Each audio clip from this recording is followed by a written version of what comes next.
Welcome to 50 Shades of Wealth, Confessions of a Real Estate Investor, the show where you'll learn the real estate investing secrets of the pros.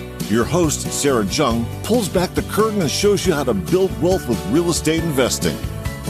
Welcome to 50 Shades of Wealth, Confessions of a Real Estate Investor, the show where we talk about the good, bad, and ugly when it comes to real estate investing and discuss strategies for building long-term wealth through education and personal growth.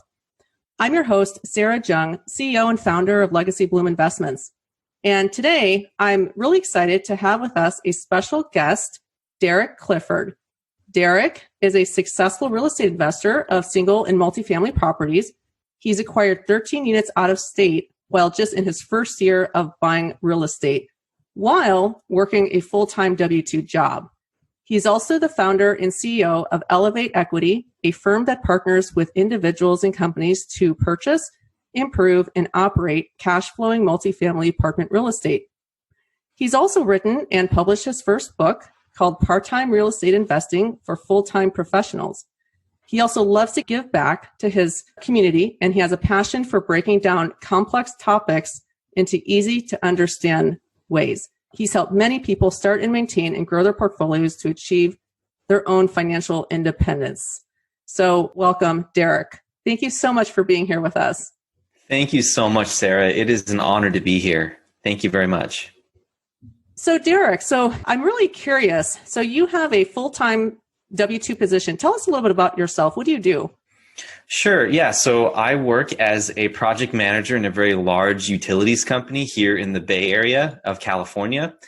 So many of your listeners that are local may know Pacific Gas and Electric. I work for them. But also on the side, I invest in real estate as well. And I've been doing that for about 4 or 5 years now. Wow. Good for you. So you're working for the PG&E that we're all very familiar with here in California. That's right. And if those of your listeners out there have seen the movie Erin Brockovich, then they should be particularly aware of the company as well.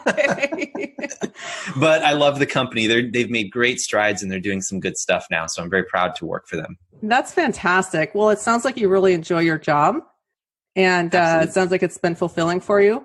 So tell me, what made you interested in real estate, and specifically, what kind of real estate do you invest in? Yeah, thank you. So right now I'm more interested in multifamily, and I've been looking at that for the past couple of years. But when I started out, it was working with single family homes. There's a lot of reasons for that, but when I started out, it actually started all by accident. When I met my wife, fiance and girlfriend at the time, she was living up in Washington State, and she had purchased her condo about literally 1 month before the 2008 crash. Oh, so wow. She had bought the property for, I think it was like $250,000. About a year later, the value of that condo was down to like almost 100. Wow. So either way, she stayed in it for a little while. She went through grad school. We met at that time. And so we ended up using that place a lot. And then, when it came time for her to graduate 4 or 5 years later, right, it had not recovered enough for her to be able to sell it without writing a check, which of course we didn't have because she was a starving grad student. I was just getting my career started as well. So what we had to do is we had to think creatively and say, okay, well, we can't sell. And, we're looking to try to move because she got a residency in the Bay Area. So we didn't want to limit her potential in being a doctor, right? So we had to figure something out here. So what we ended up doing was we started to get as many resources as we could online about how to become a landlord in Washington State.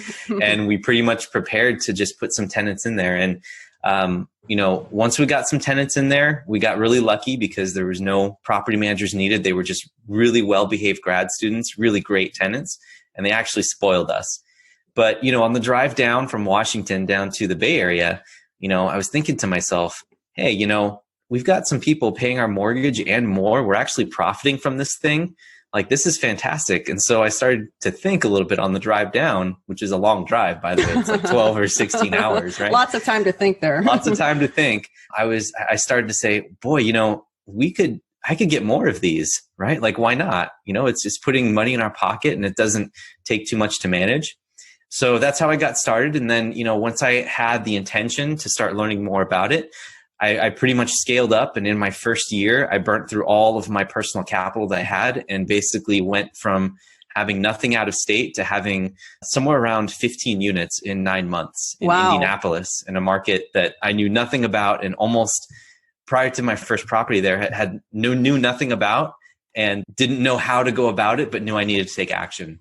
So on those units you bought in Indianapolis, being that you're out of state, I mean, how did you do that? Yeah, so the first property I bought was a turnkey. I understood that in order for me to be able to converse intelligently with people in that market, I had to have some sort of property to say that, look, I'm an investor, I'm looking to expand my footprint. And I also wanted to have a footprint and a benchmark for me to be able to gauge success on property going forward. So I got that first one out there, and I started getting my rent checks in, as you will with turnkeys, at least for a while. Then that ended up being a problem, but at least I liked it so much that I started talking with wholesalers, went out to visit the market, studied up really hard, and then a wholesaler presented me with a package of properties, like 5 of them all at one time within my criteria, and I just bought all of them at once. And so I kind of like took the plunge right away. And this was with your own money at the time? That's right. Wow, good for you. Yeah, thank you. And how was it? I'm just curious, how was it managing out of state? Yeah, I mean, it's not the easiest thing, but honestly, like if you're good at working with people and you interview enough property managers, you can tell who's genuine and who's not. So really, if you're good at working with people and you trust them, or you come with the intention that this person wants your business and wants to do good by you, and you just study up and know what's appropriate and what makes sense, and then also having a network of people behind you to be able to bounce the ideas off of, that's really what helped me get started and helped me maintain the portfolio successfully. So essentially, just so what sounds like it's really important, which is a common theme, is having a really good support group and having the right people on your team to rely on, and really just having good boots on the ground there, right? So that you can trust them to do the work that they're supposed to do. That's right. I mean, as you know, Sarah, this is very much a relationship-based business, right? Like the people that you have that are your residents, they're people. The people that are managing your residence and working for you, your property managers, they're people. Your contractors, they're people. And most importantly, the people that you're buying from and the people that are helping you transact, the brokers, the agents, the wholesalers, they're also people. So the better relationships that you can build and maintain, and the more that you understand how to work with other people, the more success you're going to have in this business. And so I've been fortunate that my job at PG&E has given me that skill to be able to converse with other people and negotiate and listen, try to understand things that are being said between the lines and not necessarily explicitly. And so those are important skills that I took with me from my full-time job to apply in real estate investing. That's fantastic. And I would imagine that all of those skills are extremely valuable now and moving forward. So you're working full time and trying to, buy these properties. Talk a little bit about that. How do you manage your time and how do you kind of juggle all of this? And how much time do you actually spend, if you're working full time and looking for property and vetting them out and researching them? Kind of what's your process for that? And how much time do you spend doing what? Yeah, that's a great question, Sarah. I think that in the beginning, what's really important for me personally, at least, and I'm not sure what it is like for your listeners, but for me, understanding why you're doing this is the most important thing. Knowing that this business is a crockpot. This isn't a microwave business. You can't just pop something in the microwave and then turn it on for a minute and all of a sudden it's hot and ready to eat, right? Sure. No. What it is, it's a crock pot. You gather all your ingredients, you cut them up, you prep them nicely, and then you throw them in the crock pot, let time do its thing. And the amazing thing is, the longer you let it sit there, the more delicious it's going to be. So it takes time, preparation, but it almost turns out delicious every time too. That's also another secret why we love crock pots at home, because you can throw anything in there and it turns delicious, right? I love crock pots. They're the best. Yeah, no, for sure. And I love that analogy too. Yeah, no, I'm glad. Thank you. And so coming in with that understanding and talking with a bunch of people that have done this before, it's a long-term game. And what I did was I knew that it was going to be a long-term game. And so what I had to do is I had to say, okay, what hour of my day am I going to devote to real estate investing? So I blocked out about an hour before my day began. I went into the office an hour early. So the day usually started about 8 o'clock in the morning. So I would make extra effort to get in by at least 6:30 or 7, so that way I can get myself organized. And while I'm in the office, I've beaten all the traffic already in, which is actually a big deal here in the Bay Area, as you know. Oh, yeah. You get in early, you do your time there, right? And then if you need to take care of a few things, you can use some time in your lunch hour as well. But generally, I was using my 1 hour of time before work started to get the most important things in my life, which is my financial independence and my real estate investing, out of the way or done first. I ate that frog, if you read that book from Brian Tracy, right? And so I knew that it was going to be a process. It's not going to be an instant thing. So I just knew that this was my thing. I just had to put an hour in each day, even if I didn't know what I was going to do each morning. I had to get in there each day 1 hour early. And if I didn't know what I was going to do that day, then I would just pop open a podcast or pop open a book, just make progress somehow. So regardless of what it was, you were just being very intentional on the time that you were spending and really blocking that out to either look for real estate, make offers, potentially analyze, or just even educate yourself on real estate, which, I mean, because I just think about, the days that we have, and they go by so quickly and we have so much going on. It's really easy to just let the whole day fly by and then realize we didn't do anything that day. Completely. So I think that your strategy about really time blocking and making it an intentional act to spend the time to do that. And then would you spend any time in the evening then as well?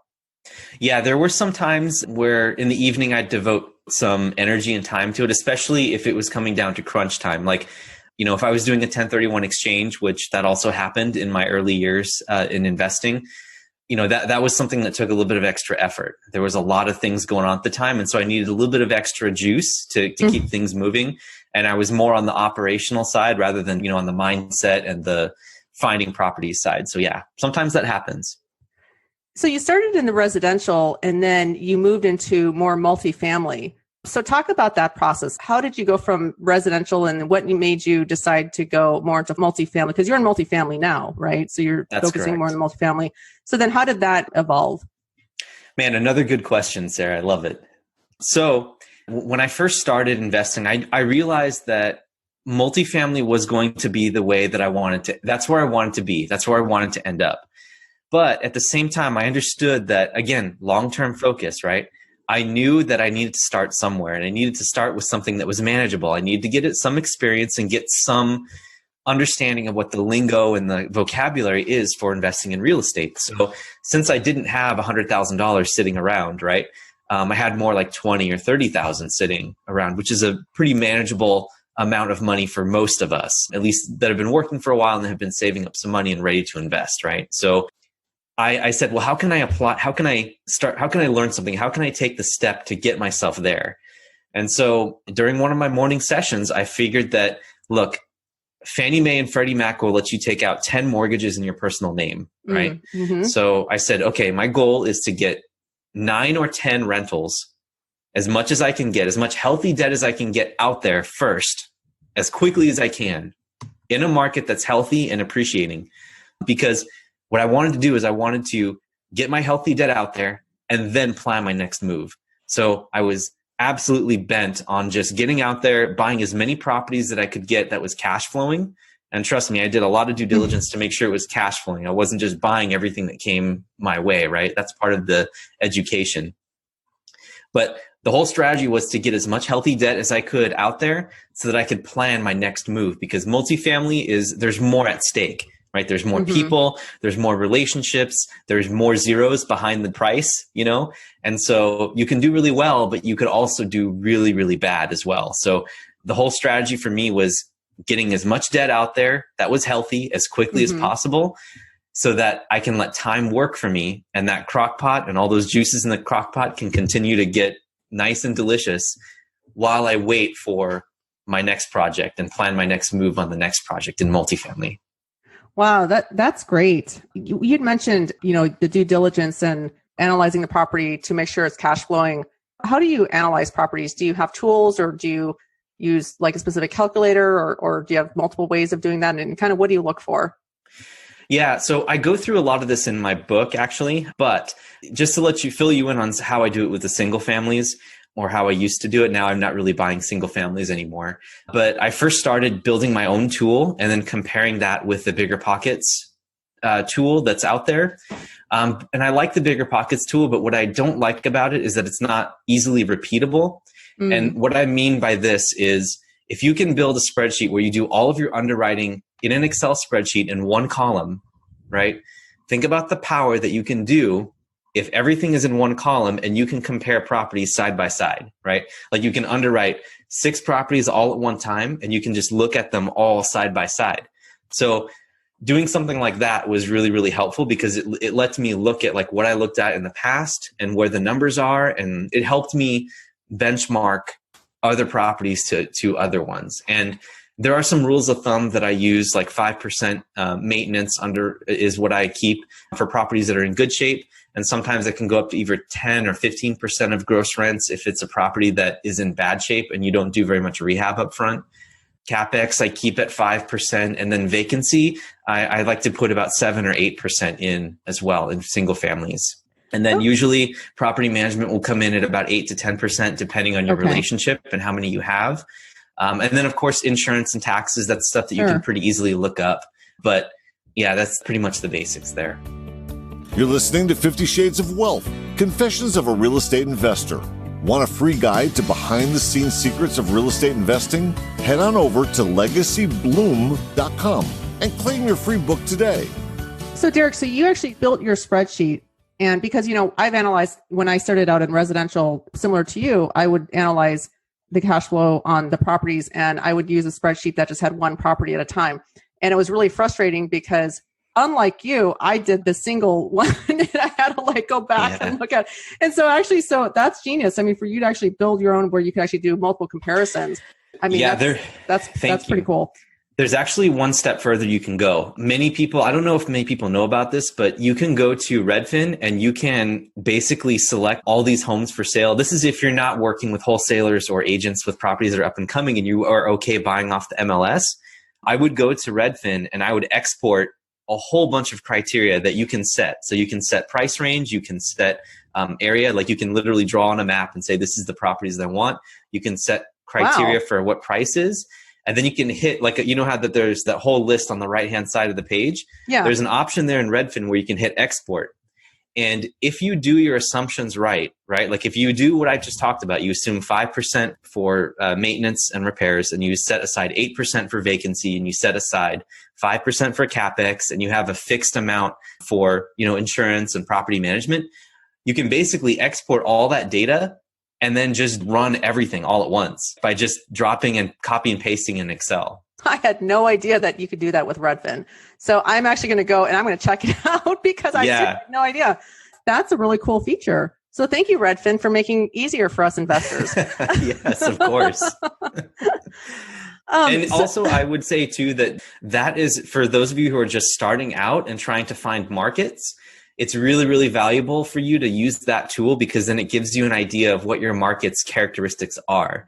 I'm sure, some of your listeners that maybe are more advanced might understand that each market has their own average cap rate. For instance, on the West Coast, if you were to try to buy a rental property here, then you'll be able to see that the characteristics of that market is a little bit different.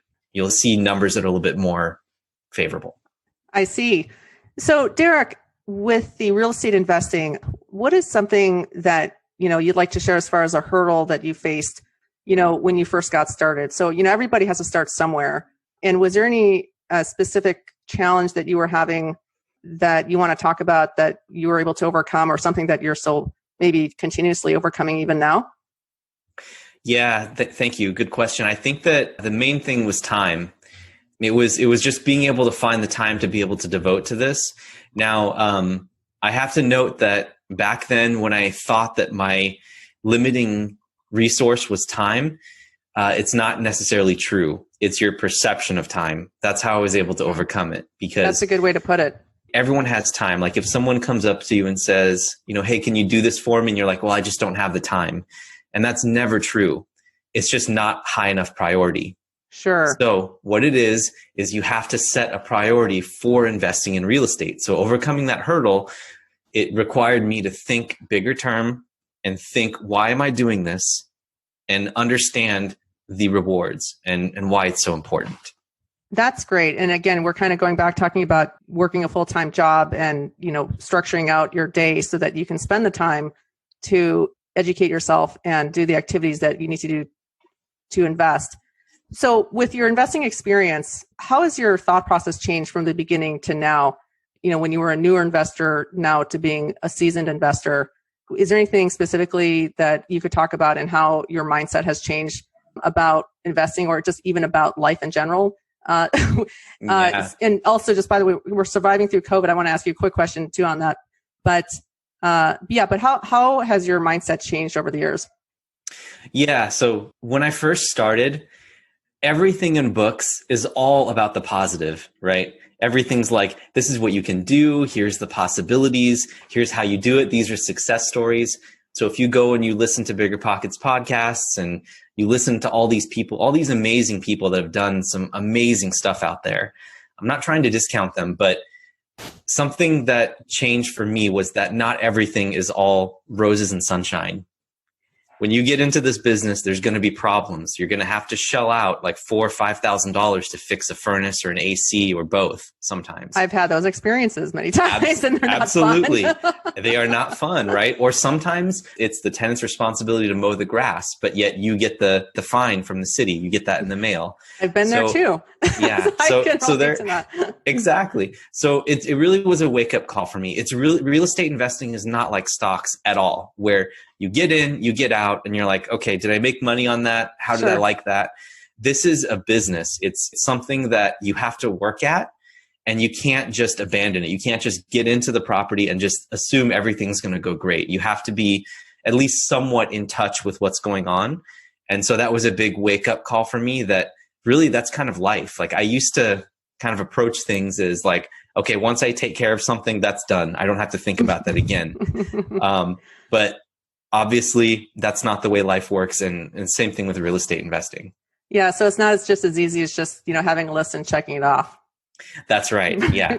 In my book, I outline a whole bunch of different things about disadvantages and things you have to be aware of. And so all these things are kind of listed. So there's more information in there. And we're going to share Derek's book here in a minute. Derek, talks a little bit about COVID, kind of bringing us to the present with COVID and the pandemic. Has COVID impacted your real estate business? It has a little bit, but thankfully, I have really, really skilled property managers that I've built relationships with over the years. So I've only seen right now our multiplex. We've been at full collections so far. With my single family portfolio, I've had 1 or 2 out of the 13 units that I have in the Midwest that have started to default. But I'm working right now to get those issues rectified and trying to be as compassionate as I can. I still have mortgages to pay on those, but right now I don't really see a need for me to panic. There's plenty of runway, and most of the tenants, for the most part, are paying pretty well. So, what that's about good. You? I've been very, very lucky. Knock on wood. So far, all my tenants have been paying on time, and I have some student housing properties.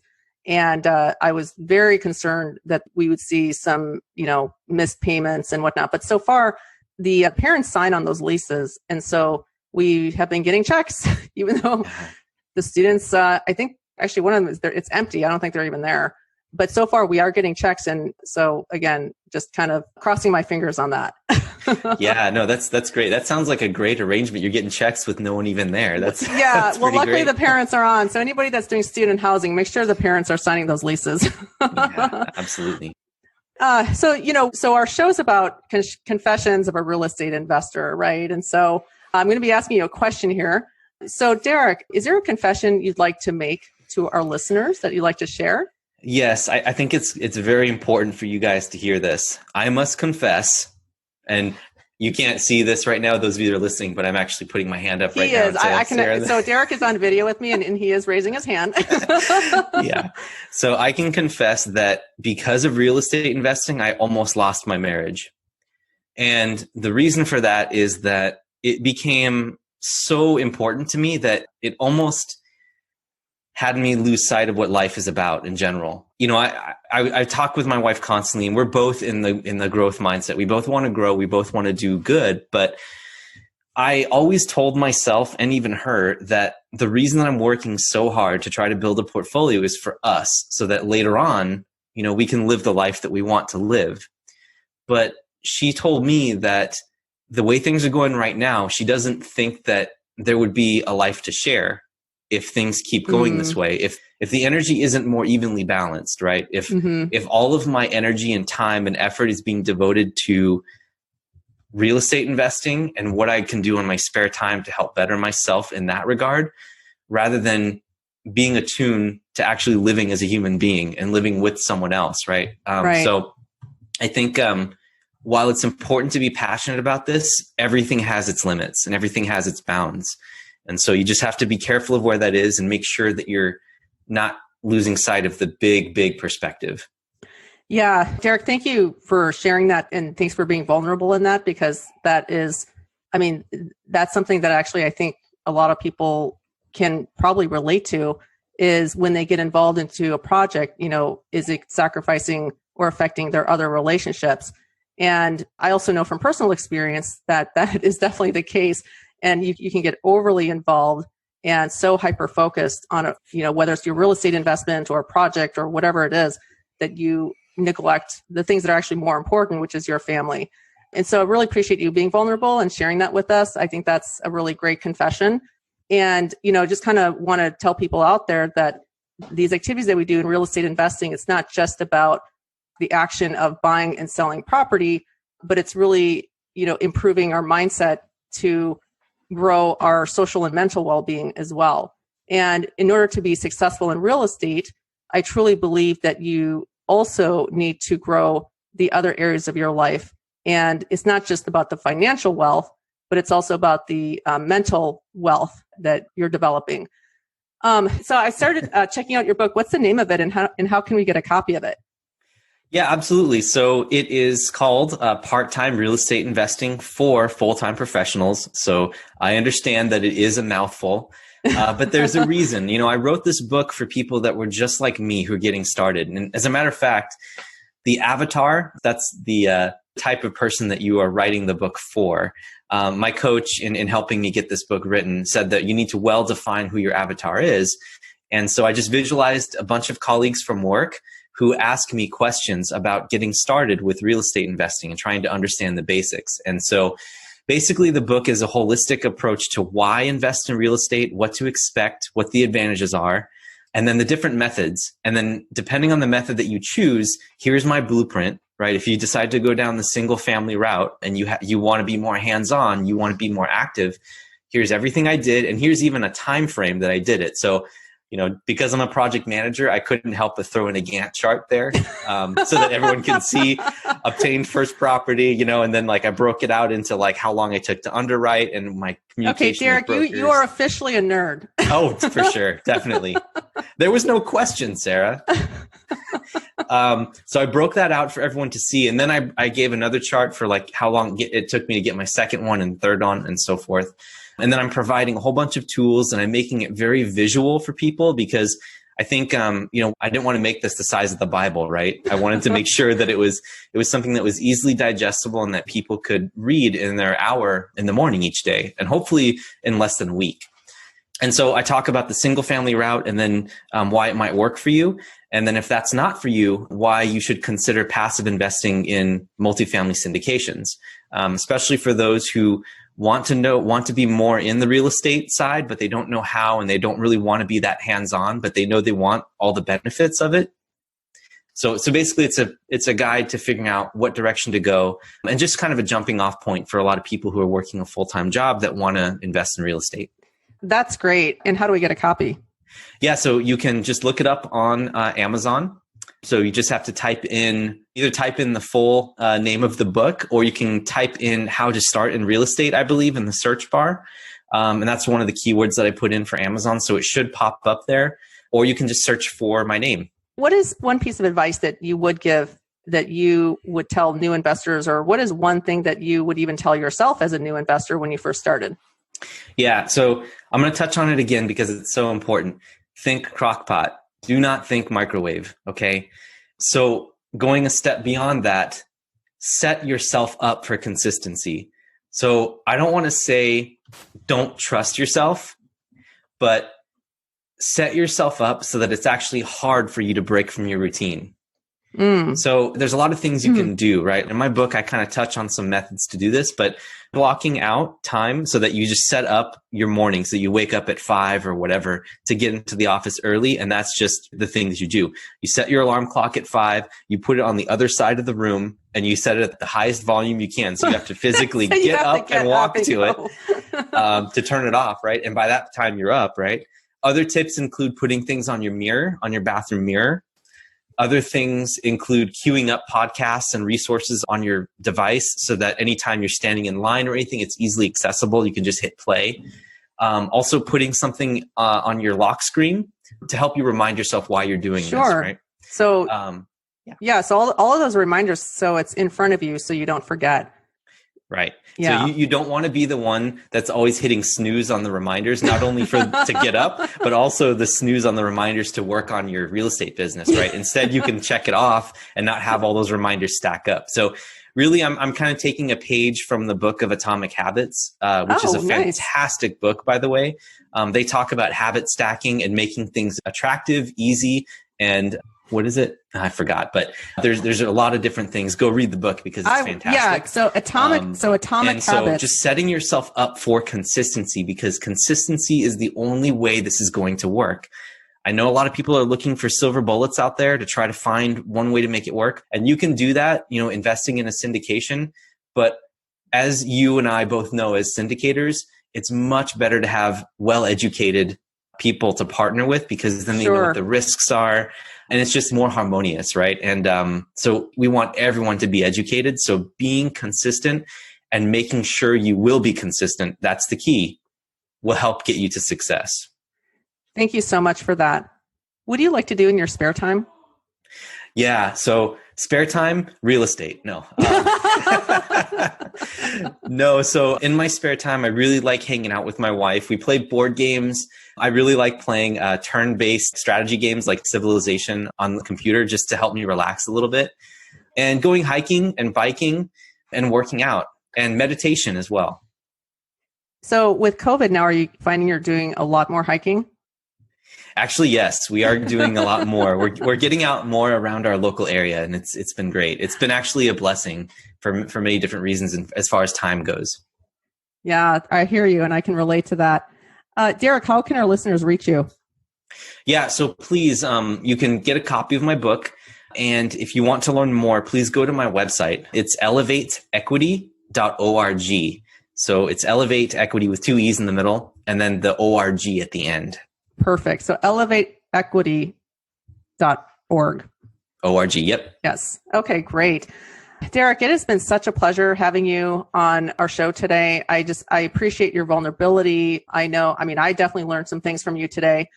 I didn't realize how much of a nerd you were, and I knew you were, but I didn't realize how much more, but that's a good thing.